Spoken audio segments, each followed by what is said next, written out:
Alright then, so next up, route parameters, also known as wildcards in Laravel. Now they're a bit like query parameters in that it's still essentially some kind of variable inside a URL, but a route parameter doesn't have a variable name, and we don't use a question mark. It's actually part of the URL structure. So everything you see in red here could be a route parameter.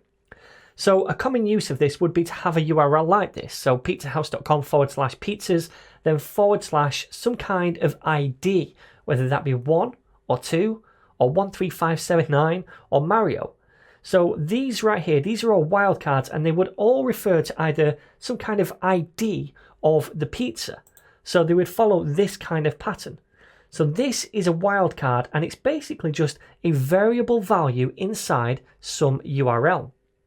Now, if we got a URL through like this to Laravel, then what we do is detect the wildcard. We'd say, okay, well, we want to show a specific pizza on this page. So we detect this wildcard, the ID. We could then query the database with the ID to grab the pizza that we need, and then we could send it into a view and back to the user. So that's essentially the crux of wildcards. So let's have a look at how we'd use these in the code. So imagine then we have some kind of URL structure like this, /pizzas, / then some kind of ID. And this URL should return some kind of details view to the browser where we show the details of a single pizza with this ID. What we need to do is first of all set up a new route in our routes file to detect this route, and then we need to grab this route parameter, the ID, so we could query the database, get the pizza with the ID from the database, and then send that into the view, which is then returned to the user. Makes sense, right? Now, we're not going to do the whole database side of things in this video, we'll do that later, but what I will do is set up a route to handle this and also grab this value and return that value into the view so we can just see that we've captured it. So let's do that. The first thing we need to do is set up a new route inside the web routes file. So what I'm going to do is grab this and copy it down here, and I'm going to delete the pizzas right here and delete that comment, and also we'll delete this data right here. We're not going to send that pizza through into the view, and we also need to set up a new view in a minute, and we'll call that details. We'll do that in a second, but first of all we need to set up the route. So what is going to be the route? Well, it's going to be /pizzas / some kind of ID.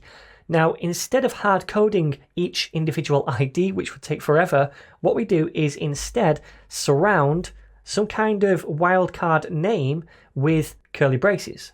So I've called this ID, but you can call it whatever you want, blah if you wish, but ID makes sense to me because ultimately it would be the ID of a pizza that we're looking for. Then we can take in that ID into the function. So when someone goes to this route over here, it grabs the value of whatever they type after /pizzas and it assigns it to this variable right here. Then inside the function we have access to that variable. So what we do typically right about here is use the ID variable to query the database for a record, and then we can send that record into the view. But we're not going to do that just yet. Instead, what we're going to do is just pass the ID into the view. So we'll pass through a property called ID, but again, this can be called what you want. It doesn't have to match this.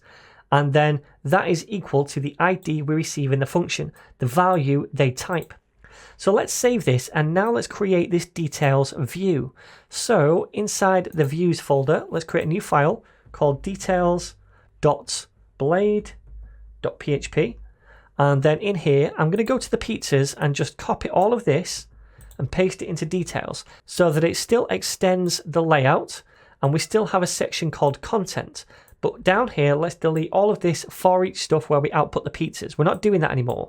Instead, what I want to do is just output this value right here, the ID that we receive. So I'm going to do that right here in the title.